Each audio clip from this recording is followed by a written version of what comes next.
Hi, my name is Devyani. This is Between Sessions, a weekly breakdown of the news, rumors, and racing stories shaping Formula One. This week, the 2026 Formula One season began in Australia, where George Russell took the victory. Meanwhile, Aston Martin and Honda had a truly terrible, horrible, no good, very bad weekend. But before we get to the Australia debrief, let's get into the newsstand.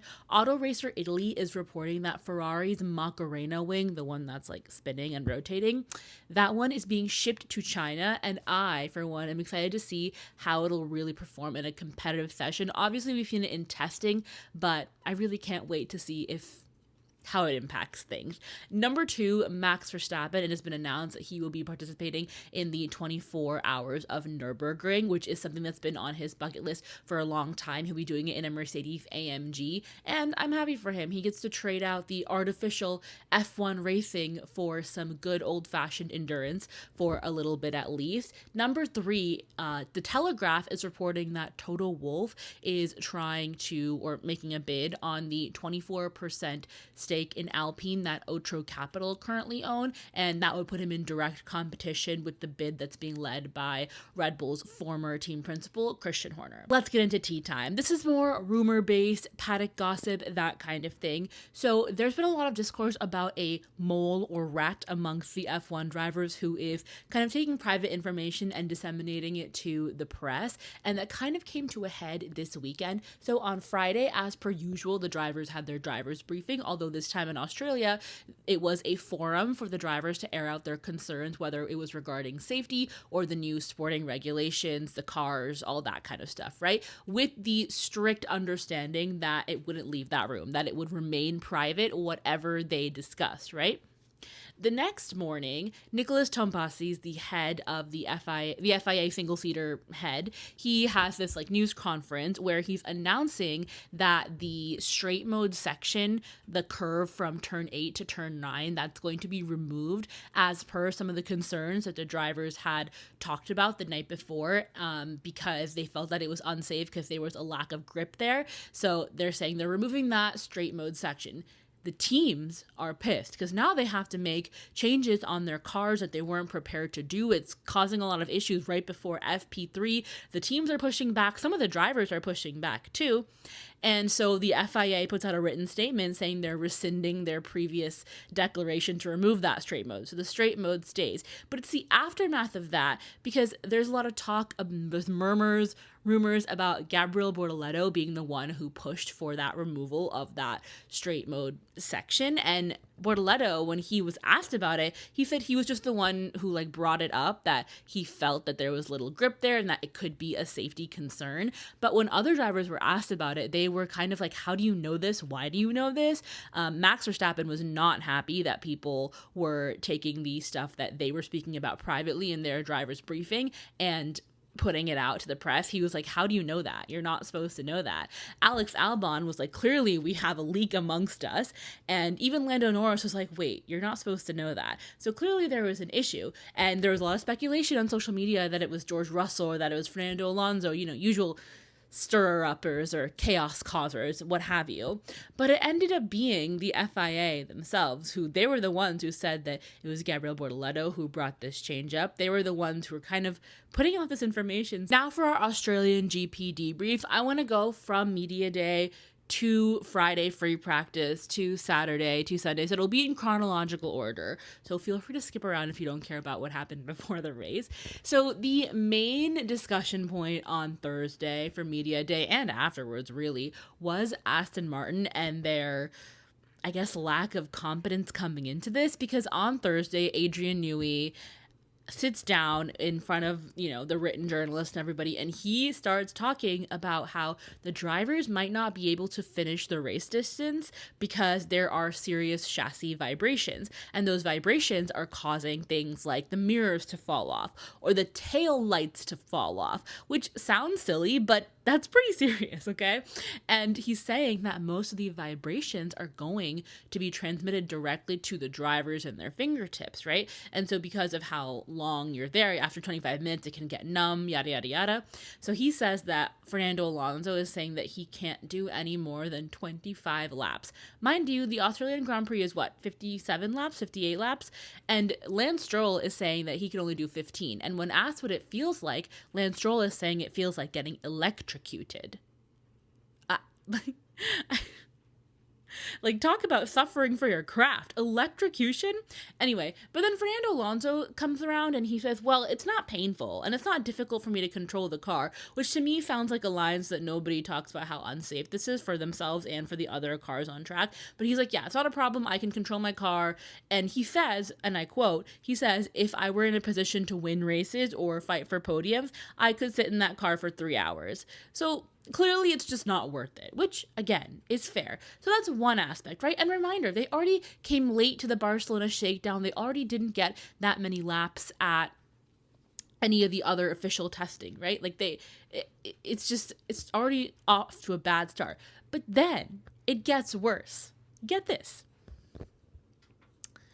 Then Adrian Newey reveals that the team is down to its last 2 batteries after having started the weekend with 4. And when somebody asks him, oh, can't you just like fly some over? Like, I'm sure you could get them here by Sunday. And he was like, oh no, we can't. We can't fly any over because we don't have any to fly over. And everyone's like, okay. And then he also later reveals that so Aston Martin and Honda signed their project together in May of 2023. And Adrian Newey this weekend is talking about how he went to Japan last year to kind of figure out what's going on with the Honda project, right? And when he gets there, he realizes that, you know, the team that designed the championship winning power unit for Red Bull, only 30% of that team is still the one who's working on the Honda Aston Martin collaboration. And he's saying that Aston had no knowledge of this. Like, they were thinking they had and I understand playing the blame game, trying to put off these issues onto Honda versus Aston. I get it. But I'm not saying this is Adrian Newey's fault, right? He's newer to the project, but come on. You've been working on this for upwards of 2 years and you don't know who's working on the project? Like, what? Who is your project manager? Like, what is going on here? There was a lot of talk of the Honda battery and issues with Honda, and so it just seems like that project is not going to be successful anytime soon, which for all of the Charles Leclerc fans who wanted him to go to Aston Martin so that he could have a fast car under Adrian Newey, aren't you glad Charles doesn't listen to anybody? Aren't you glad that he will stay at Ferrari forever, despite what anybody says? And mind you, he said, this is not important, but he said this weekend when he was doing an interview, I think with Sky Italy, and they were congratulating him on his wedding, and they were saying, oh, what about your wedding to the red team, Ferrari? And he said, oh, I don't think a lifetime contract has ever been done, but we're talking about it. A lifetime contract in Formula One, like bound by blood, basically.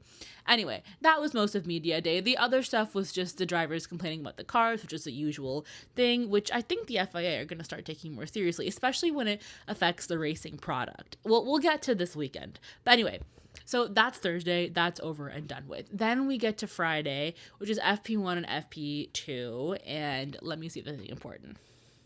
So Fernando Alonso, engine issue, which means he had no participation in FP1. Lance Stroll had 3 laps that session. There wasn't much. I think Alex Albon had a mechanical issue.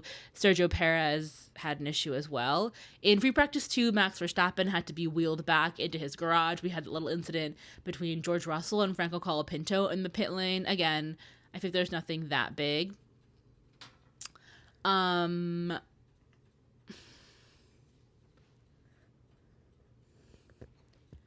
It's free practice 3 on Friday, where we see Kimi Antonelli's big crash, and it's at the end. And mind you, qualifying is the next session. There really isn't that much time for them to fix this car, and it's a big hit. But the Merc mechanics are on it. And remember, it's just a new set of regulations. They're not as practiced at putting these cars back together as they are, say, at the end of last year, right? But they're trying their best. They're doing everything they can, and they're still working on it as qualifying starts. And as Q1 is beginning, they're still putting the work in. You see James Alice and you see everybody like watching. And meanwhile, it's not like they have George Russell's mechanics to help because George Russell's car needs to go out for qualifying. So it's Kimi's mechanics. They're doing everything they can. Kimi's standing by the car waiting to jump in. He's ready to go, right?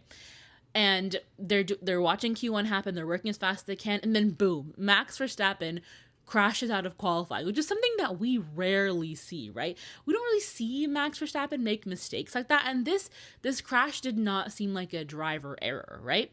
And like it or not, that red flag, that gives Kimi Antonelli's mechanics a little bit more time to finish up his car. So he is able to jump in. He's able to set a good enough lap. I think he's like high up on the list for Q1, and he makes it through. And there's a little success story. You know, we've seen a lot of Kimi Antonelli performances last year where something would happen and it kind of shake his confidence. He would be kind of rattled, and then you'd see that affect the rest of his weekend. But we're slowly going out of that, and that's nice to see. And Max Verstappen's crash ended up being caused by, I think, an ERS glitch, an ERS glitch, and so it was a software issue, which that's pretty scary if you ask me. In the end of qualifying, George Russell took pole by, I don't know, 6-7 tenths to the next non-Mercedes car, that's astronomical. That's a crazy gap. It's the first. Anyway, all the fears everyone had about Mercedes seem to be true. They seem to be upping their power. Like, it seemed like in free practice 1, 2, and 3, they weren't really all the way out. But quali, they turn their engines up, they're ready to go, and they show us the advantage that they have for the most part.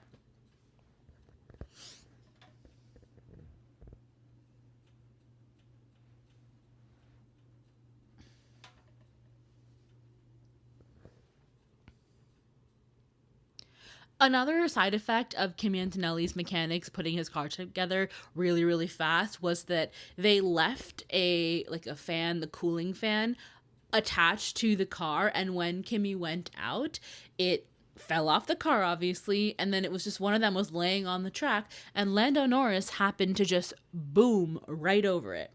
And so there was debris, we had a red flag, whatever. But Lando Norris's car had to be like duct taped up, and his mechanics were like on the floor looking up underneath the front wing to see if there was damage, to see what they needed to do. And he literally held together by duct tape and a dream. It ended up being fine, but it's just all these kinks to work out on the first race of the season. Anyway, Saturday happens, and then we get to Sunday.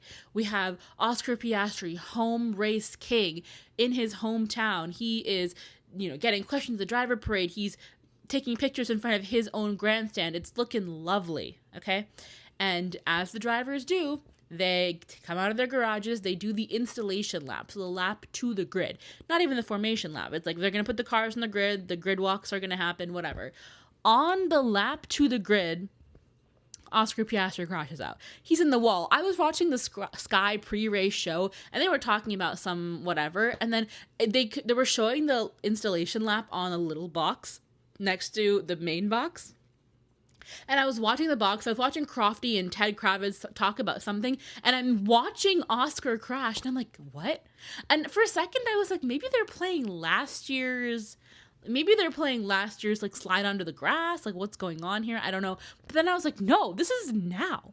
Anyway, that was devastating. I genuinely could not, like, you could see when he's spinning, his hands are on his head, like he's just, and he has this really, he just looks sad where he's walking back to the pits, and he has his old Alpine press officer and buddy James Lloyd, who's like walking with him, telling the camera to give him some space. It's just not fun. Like, home races are such an added level of pressure, but it's tough.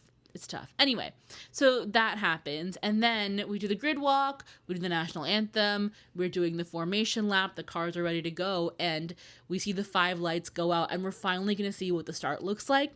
Those 5 lights, as Charles Leclerc put it, very cheeky from the light starter, like insanely. It was the regular 5, 4, 3, 2, 1, and the time between that last light and all lights going out was 0.02 seconds.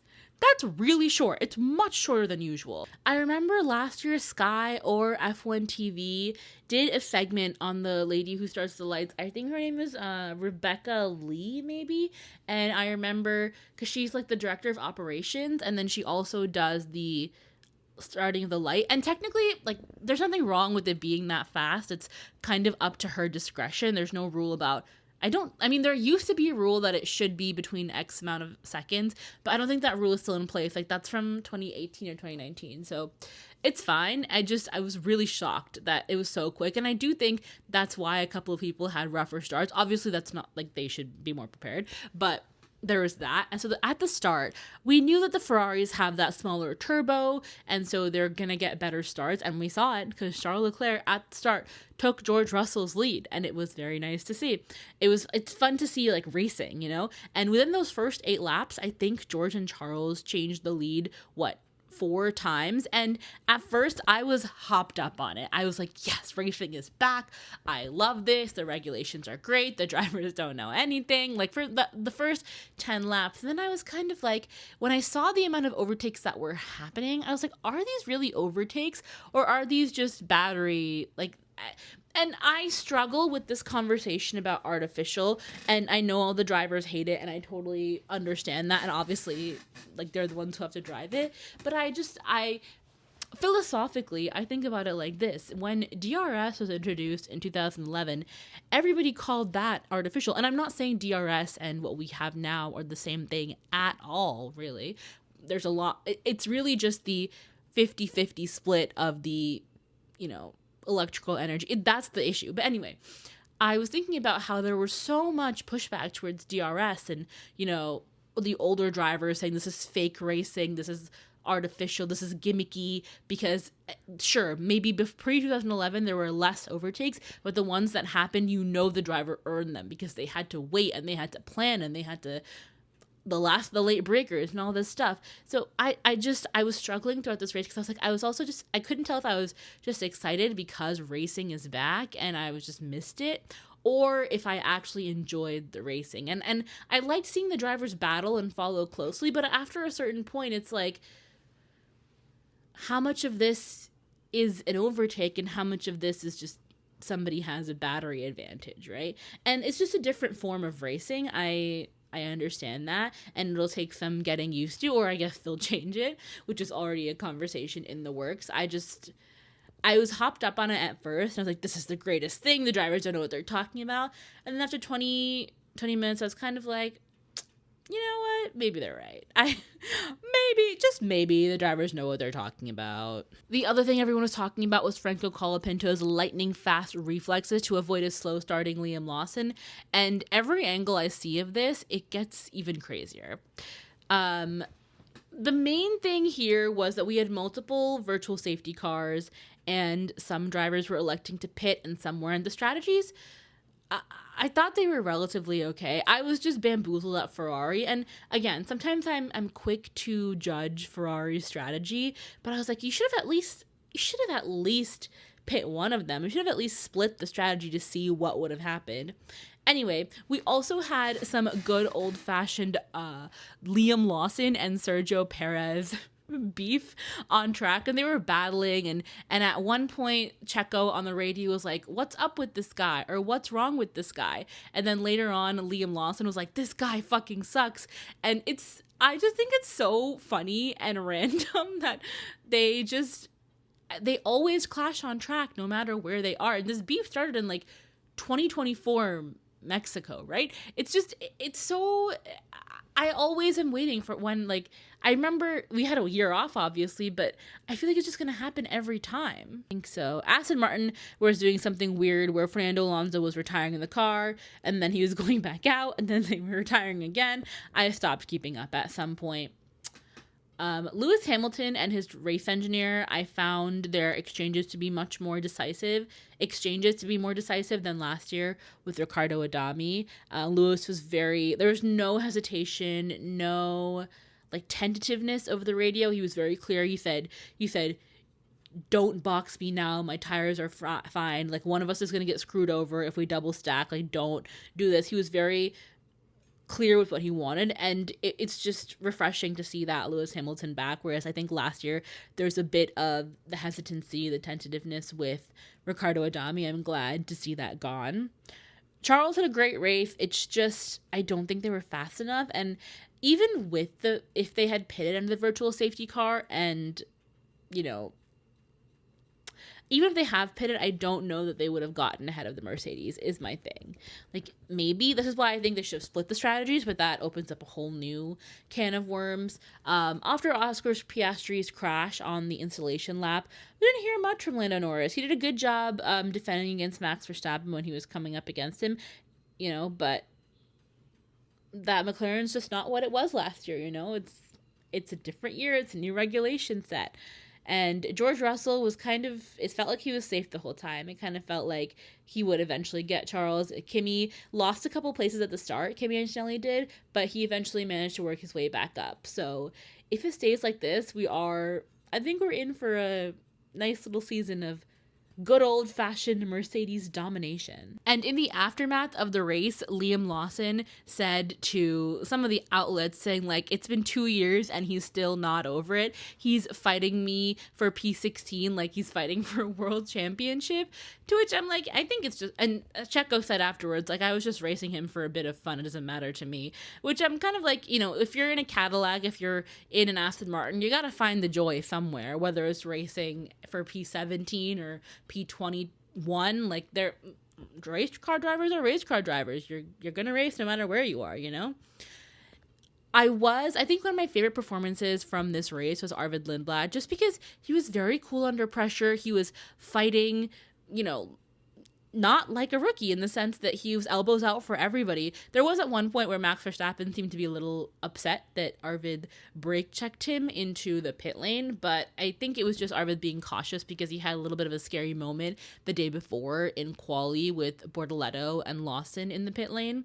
Anyway, he was also trying to defend from Max Verstappen, not just like giving him the go-ahead because he's on the senior team and he wants to drive for Red Bull. I thought Arvid did a great job. Somebody told me that on the Channel 4 broadcast, Steve Jones said that Arvid should respect elder seasoned drivers more and wasn't too impressed with his, I guess, elbows out style of driving, to which I say, that's stupid. That's stupid. They're all here to race. Like, that's what they're here for. That's the whole point. It's literally a race. Anyway. And I also liked a lot of Arvid's answers after the race when people were asking him about, like, what does it mean and how is the pressure? And he really spoke a lot about how he is doing this for him. That's why he's doing this. He had this dream since he was 5 years old to be a Formula One driver, and he's worked his whole life to get here, and now he's here. Like, it's not about anything else. It's just about that. And I like that answer. He has a good head on his shoulders, and I hope that he has a lot more success. Max Verstappen has made something of a habit of doing these through the field drives. And it's funny because I was like, I didn't see much of Max Verstappen, and I was kind of like, am I impressed by a P20 to P6 drive? If it was anybody else, I probably would be. But it's funny because it's hard to compare Max Verstappen because he set the bar so high for himself. So I'm kind of like, P20 to P6, they're cars he should overtake anyway. Like, I'm like, yeah, good. Obviously, lovely little recovery drive, but I'm not like, oh my God, Max Verstappen does it again, because it's just usual. Like, I would expect nothing less of Max Verstappen than to be in P6. Like moving up 14 places, light day's work for Max Verstappen. You know what I mean? For Isaac Hadjar, I was gutted. He was in a really good spot. A podium was definitely possible. I do think the Ferraris were a little bit faster than the Red Bull, but I do think that Isaac had a chance. But him having to pull over and just be out of the race, I mean, listen, at least I guess he finished more than the amount of laps he did last year, which were 0 in the Australian Grand Prix. I think this year he did, 10 laps, 12 laps? Maybe next year he'll get to do 25. The main aftermath from the race that I've been paying attention to are the customer teams of Mercedes, so McLaren and Williams in this case, and their team principals speaking out about the lack of like back and forth information stuff about the power unit. So Andrea Stella said of McLaren, and I quote, he said, "This is the first time since being a customer of Mercedes that they feel like they're on the back foot when it comes to predicting how the car will behave and the ability to anticipate how the car can be improved." James Vowles also stated that this is not a free flow of information being made available to customers. It is not an open door as you would imagine, because that's where the performance is found. So it's for us to work around it. We have to acknowledge that we as Williams do not have the sophistication that they have in other technologies, and that's definitely on us. And they're just basically talking about how it's been hard to work with Mercedes this year. And also we know that Williams and McLaren and all the Mercedes, users, they didn't have the newest version of the power unit in testing. They only got that for Australia, so it was a bit tough for them to calibrate to that. And meanwhile, Toto Wolff was basically like, yeah, as a supplier, we can't make all the customers happy. Like, we can't make everybody happy when you're deploying a power unit. And my thing is, like, that's the whole advantage of being a works team. Like, that's the whole advantage you have of making your own power unit, because you design your everything around that. Whereas in this case, they have to get the power unit and then figure out what works. Like, there's inherent benefit to being the one who designs the engine, who designs the power unit, who designs, well, sometimes, but the gearbox. And I think obviously the last couple of years we've lost that with McLaren being able to, like, we don't talk enough about how embarrassing it is for a works team to be beat by a customer team. It is absolutely embarrassing that Mercedes was being beat by McLaren. Like, there was a time where customer teams didn't think they could beat the factory team. Like, that was not it was very rare. I mean, maybe rare is the wrong word, but it was unlikely.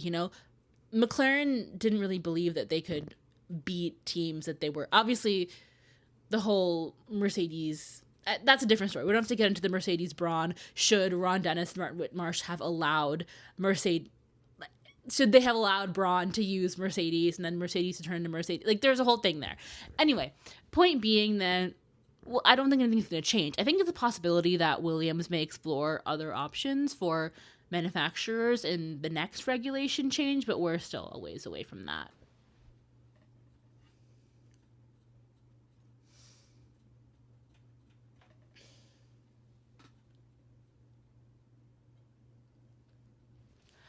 Overall, for the Australian Grand Prix, I did enjoy the race. I liked the back and forth, but I think it was entertaining and fun for one race, but if it's like that every race where the overtakes don't feel like overtakes, because I'll say one thing. When you watch the onboards, it's a lot more disappointing than when you're watching the main broadcast. I think the broadcast did a good job of trying to make the product as exciting, as entertaining as possible, because they showed us way fewer onboards than they usually do, and they also showed us way fewer radio messages, and a lot of like snippy, fun, dramatic ones weren't played on the world feed, the one that everyone sees. It's only if you were listening to the onboards or if you're using like F1 multi-viewer and you had the radio transcriptions up that you were seeing them, which I thought was interesting after we had drivers last year criticizing the sensationalization of team radio by the broadcast. So I think they're trying to keep the drivers a little bit happy and not plaster their not so flattering radio messages out everywhere. The only one I thought was really funny was the Charles Leclerc, "This feels like a mushroom in Mario Kart," I think when they were talking about the boost mode, but I thought that was interesting. Other than that, I'm curious to see. So this is my first race watching the Apple TV, obviously, as was everybody else, and as a Sky Sports girly, mostly because I just like to combat the narrative that they put out there sometimes, but I enjoyed the Apple TV experience. I had all the pre-race, pre-FP1, pre-quali, post-quali for Sky Sports all in one place, and I had a great time. I haven't actually tried the multi-view function on Apple TV. I don't think I have the right device for it, but I just used F1 multi-viewer on my laptop, and I just watched the main broadcast on the TV, so it was fine. But yeah, it's working for me for now. What else? I'm trying to think. I think that's it. I thought it was a great race, but we'll see how entertained I am at 2 a.m. for China. Oh, before we talk anything about China, I want to talk about 2 posts. The scroll stop is where I talk about funny posts, things that made me stop scrolling and bookmark them, and it's just one of my other segments. And there was one by Film Updates, okay? So Film Updates posted a tweet. It was about Nicole Piastri, Oscar's mom, talking about Oscar's reaction or lack thereof to Brad Pitt. And then someone quoted this and said, "Why is Film Updates in my house? Name 5 Oscar Piastri overtakes," and they did. And this to me was just, it was clarifying the pervasiveness of Formula One everywhere. As somebody who started watching in the early days of like Drive to Survive, I really didn't see a lot of F1 media, anything F1 adjacent in like popular culture in the US, like, at least where I'm from, until like basically last year. I think it really started with Miami GP was a little bit, with the Vegas Grand Prix a little bit, but now I feel like it's everywhere. Like, everything is advertised as it. Every store I go into, there's something F1 related. There's F1 clothes everywhere. There's Lando Norris Monster. There, like, it feels like it's on everything. I can't think of a product or like something that's as, it's very clear that they're trying to make it be a thing, and I don't know if it's working, but it just feels like it's everywhere, and I do like it. I think before I had a hard time seeing anybody in real life where I'm from who knew what Formula One is, and now quite a few people know. Quite a few people watch with their families. Like, it's becoming a thing. And I also think it's because you don't really have to have that much investment. Like, you don't have to watch free practice and qualifying and all these things. You can just turn on the race and kind of let everyone do their thing. So I understand the appeal of it, and it's so fun to watch. But that's it. That's all I got. That's it for this week. We'll reconvene in between sessions. This is more of